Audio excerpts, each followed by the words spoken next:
All right.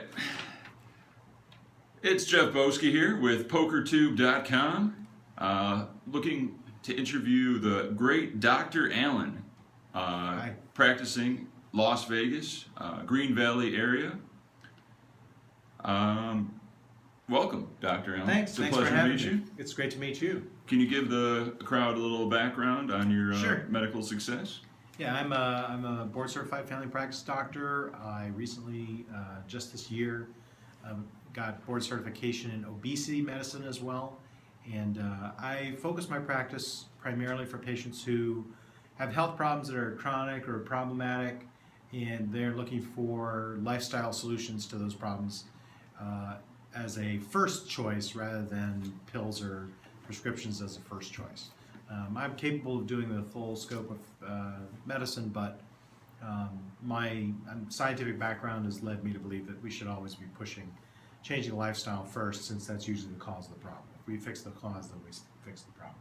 Yeah, just keep it simple. Diet, exercise, get results, right? Exactly. I agree, 100%. Pills, pharmaceutical companies, probably not our friend. Well, they're your friend in the same way the fast food industry is your friend. They're happy to sell you a product that may not be ideal for you. For their financial gain. Yeah. Well, we all understand that. Understandable. Well, I wanted to get into some poker-related questions. Wonderful. At PokerTube.com, there's 15,000 videos of different poker interviews, vlogs, live events, cash game action. We're looking to put out something that will help the average poker player who plays a live tournament, perhaps. Just some info out there that can really help bring their game to the next level. Okay. In tournaments, they give us a break every 2 hours in general. Okay. So we're sitting there prisoners for 2 hours at a time. Would you recommend doing anything in these 2 hours to help your mental clarity? Yeah, sure. There are a couple of things that you can do when you're forced to sit, but want to try to keep circulation and keep yourself functional. So one of the things that I'm sure you've sort of done a lot is fidget, which fidgeting is, maybe it's a tell, or maybe you don't necessarily want to be seen fidgeting, but you can fidget without even being visibly moving. So you can squeeze your calves and then relax your calves, and squeeze your calves and then relax your calves. And what that's going to do is that repetitive squeezing helps bring that venous blood out of that pool in your legs and bring it back into circulation, which gives you a better circulation volume and may deliver better results. And then you can also just sort of hold your breath and then let it out and hold it again. And again, that will sort of, not quite the same as getting up and walking around, but keep your muscles active and sort of keep you focused on the sensations that you're getting out of your body, which is better than just sitting slunched, with no energy to it at all and just waiting for someone to make a move. For sure. Yeah, I could feel as you get closer to that 2 hour period, people are getting restless. Mm-hmm. There's this lack of blood flow. You don't think as clearly. It Absolutely just makes sense. Yep. Okay.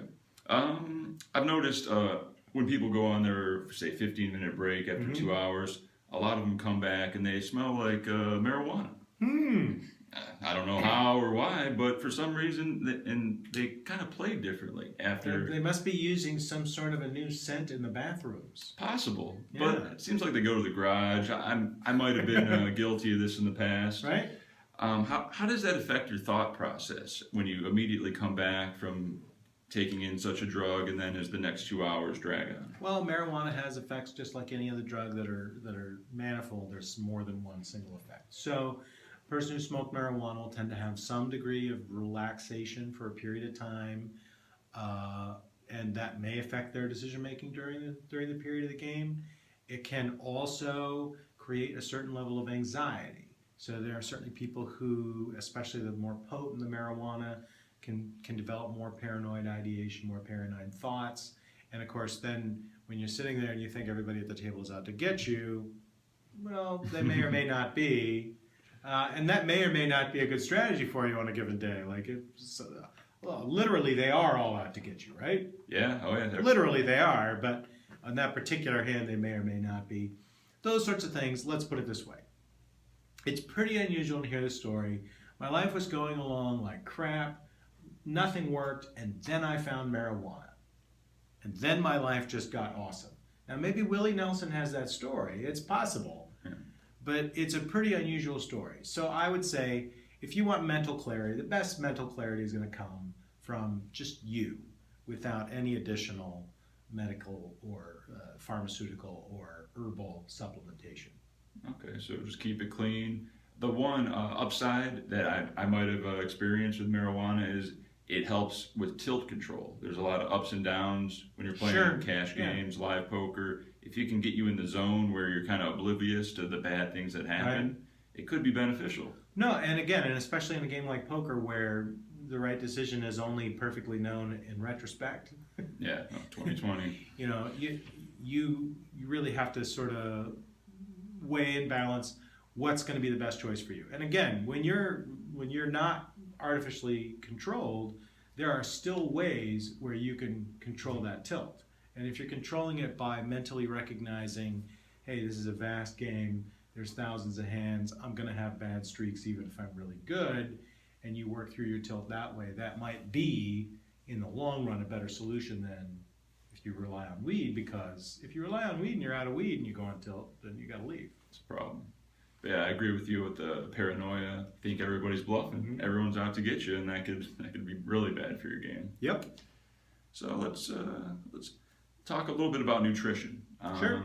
Within a tournament, we're given a dinner break about 6 hours in. Mm-hmm. Some people don't eat anything and gamble in the pits. Some people eat a hamburger and French fries. Mm-hmm. Others like a green smoothie and a carrot. Mm-hmm. What would you recommend? I would recommend, if you're trying for optimal mental performance, that you avoid high-fat foods of all types.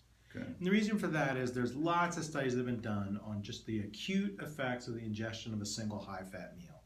And what they show reliably in animals and in human beings is about a 20% reduction in the delivery of oxygen to the tissues.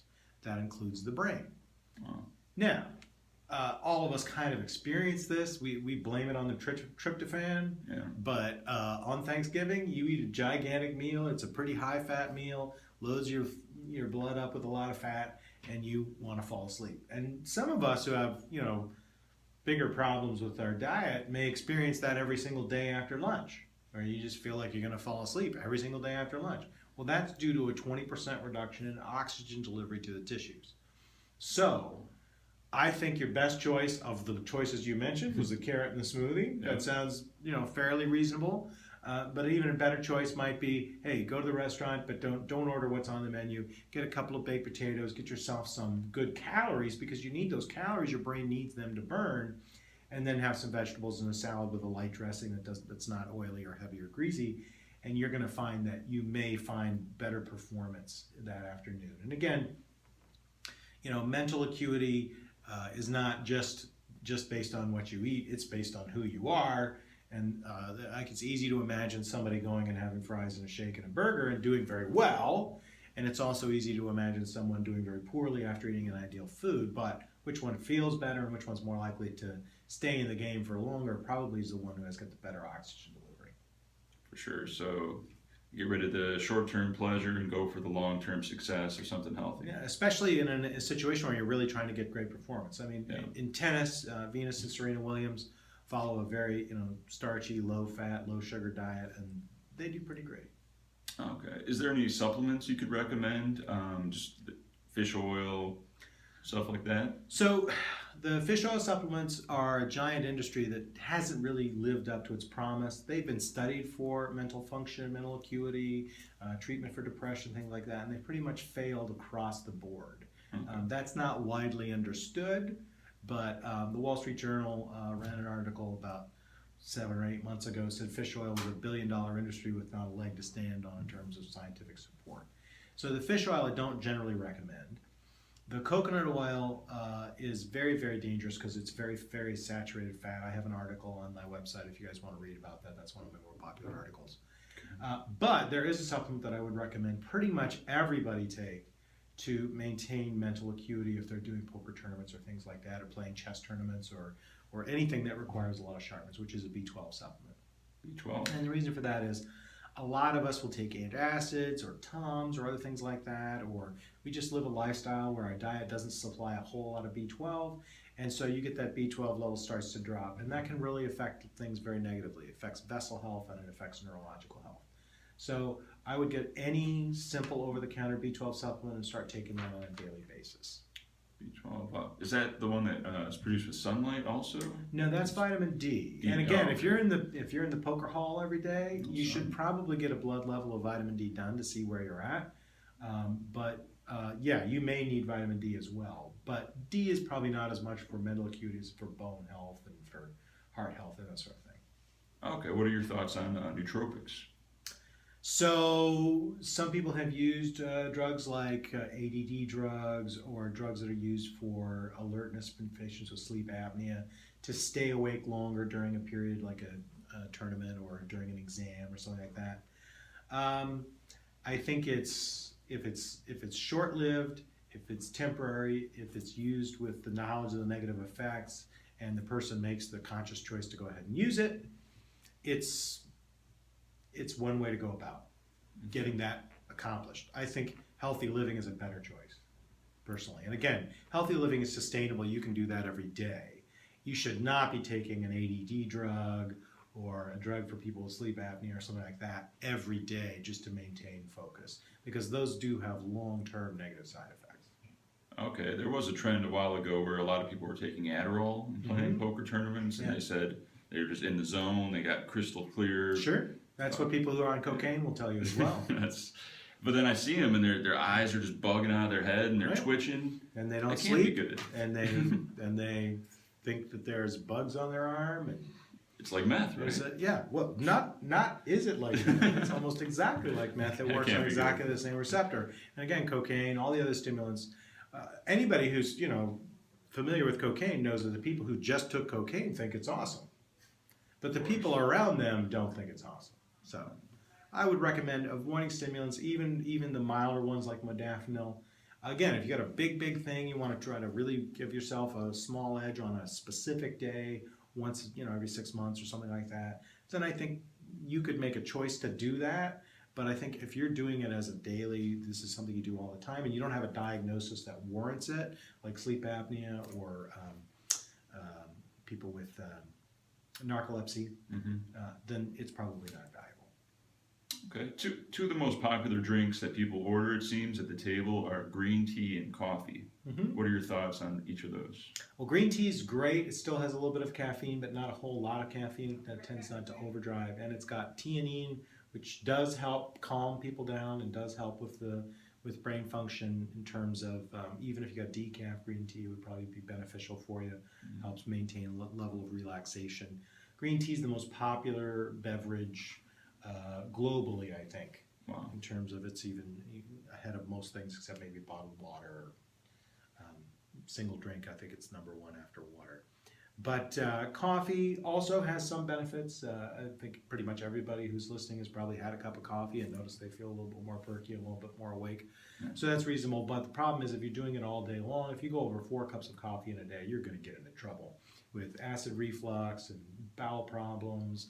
And you start to get jittery and nervous, and you start to talk like you're on Fox News, and you just get a little over amped up. So I would recommend, if you're going to do coffee, try to keep it to 1 cup a day, right around there. Okay. Green tea, a couple cups a day is fine. You don't want to over caffeinate yourself.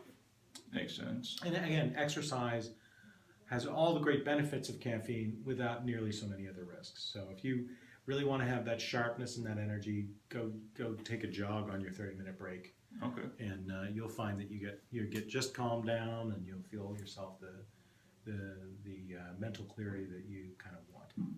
Okay. I know a lot of people that like to work out before a tournament, and I know some people that say they don't want to work out because they don't want to be fatigued throughout the day.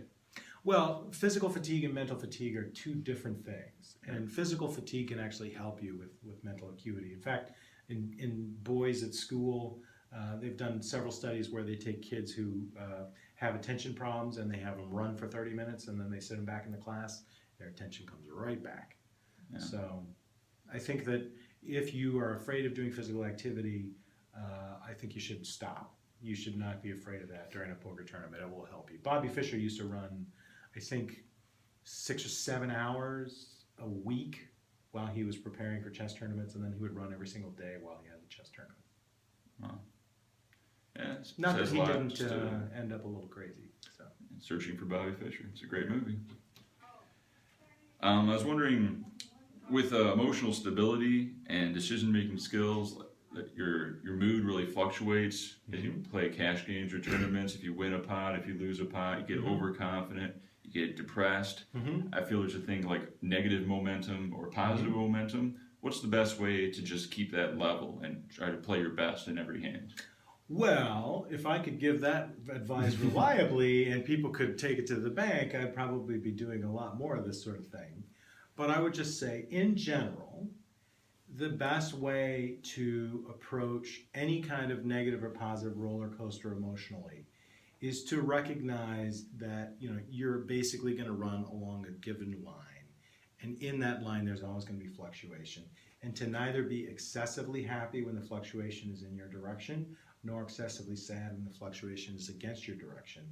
But on the other hand, if your slope is always down and you consistently are doing something where you consistently lose, and over a long period of time you've been losing, something needs to change. Yeah. And so that's the hard part, is determining, is this part of a normal fluctuation or is this part of a trend that's turned down? So as long as you're this way, that's fine. You're going gradually up. If you start to go gradually down, then you need to make a change or do something different in what you're doing. And that's sometimes hard to do in the moment, to really make that assessment. It's tough to be self-aware of how you're really doing. And it's harder, especially when you are really, really happy or really, really sad. So I think, the Zen teaching of you should be no happier if you won the lottery or if you lost a leg, you should just sort of be equanimous to both, is great in the ideal, but I doubt very many people have reached that attitude. I agree. You've got to stay emotionally stable, day in and day out, no matter what swings come. One thing that most people don't even realize, because it's just automatically happens, is breathing. How important would you say breathing is within a poker tournament or day-to-day basis, and would you recommend something like yoga? So yoga can be very helpful for people who need to learn how to consciously take control of their breathing. All of us have a panic response, and I'm sure in a poker tournament you'd experience that response all the time. And what happens is we have the physiology of a plains African mammal that has a response built to, I see a tiger at the water hole where I happen to be getting water right now, right? And so you freeze, and then you look around, and then you think about, how do I get out of here? And then you start to sweat, and then your heart starts to race, and then you feel like you got to get out of there, which works great for a tiger. Yeah. Actually, it doesn't work that great. I'm sure the tiger's got a few people every now and then, but that's how it's designed to work. And so when it's happening in modern life, it's because someone cut you off in traffic, or because you're sitting at a poker table, or you just got a paycheck that was half of what you were expecting, or something like that. Those responses are useless. They're not particularly helpful, but it doesn't matter. You can't control it. That's going to happen automatically. So one of the things you can do when you have that response is to consciously take control of your breathing, which will be markedly decreased if you don't think about it when you're having that panic response. And what happens when you stop breathing so deeply? You start not delivering enough oxygen to your brain, and then you start, again, responding in a panic, which I can imagine in poker is no better than in driving. So what you want to do is make sure that you can hear that noise coming through your nostrils when you take an inhalation. That means you're getting good amounts of air coming in, and then you just want to gently blow it out of your mouth. And when you feel that air coming in and feel the air coming out of your mouth, then you're generally going to be having enough airflow to get good oxygen. So in general, slow down your breathing. Slow the breathing and make it deeper. And in those circumstances, again, hopefully you're panicking over the fact you have a great hand and you're in a situation where you're almost certain to win, and it's going to be hard to read the difference between that and you're bluffing with nothing. But that breathing technique will, again, be useful, even maybe as a way of showing that you're consciously taking control of your emotions in a circumstance where you might want to show someone else that you were doing that. Makes a lot of sense. I've played with people where they shove all in on me, and they're breathing heavy, their chest is going crazy, they can barely control themselves. And I still don't know what it is. It could be a bluff or a monster. They could be really happy, or they could be really, really stressed. I know it's not in the middle. Right. I know it's nothing or everything. Right. So, but it's a good thing to look out for and to try to control so you're not giving off that tell at the table. So just keep it slow and deep. And focus on your breathing just allows you to really kind of concentrate on, in that moment, what do you want to do? In that moment, what do you want to do? And not be distracted by all the different things that go through your head, like, oh, I don't know if I'm going to be able to go to the store tonight to get this for the, and then I got, my kid needs this, and what should I do with the car needs to be fixed, and all that stuff. That goes away when you go, because you just focus there in your mouth and your nose. All right? Okay. I heard you were in a documentary called Eating You Alive? Yes. I interviewed in a movie called Eating You Alive. It's a movie that includes interviews with a lot of celebrities as well as doctors who talk about what's going on in America with our national health and lifestyle and diet, and what the causes are and how people can take control of that for themselves. So they can go to eatingyoualive.com and they can either order the DVD or they can stream it at the moment that they go over to the website. Was Samuel L. Jackson in that? Yes, he is. Wow. He is. So I have one thing in common with John Travolta now. So it's one more than I have. Well, if anybody would like to get in contact with Dr. Allen, it's drallenwellness.com. It's been a pleasure talking with you. I appreciate all the information. I'm sure our viewers will get a lot out of that to Wonderful. improve their poker games and lifestyle. All right. Well, good luck. Thank you very much. It was a pleasure.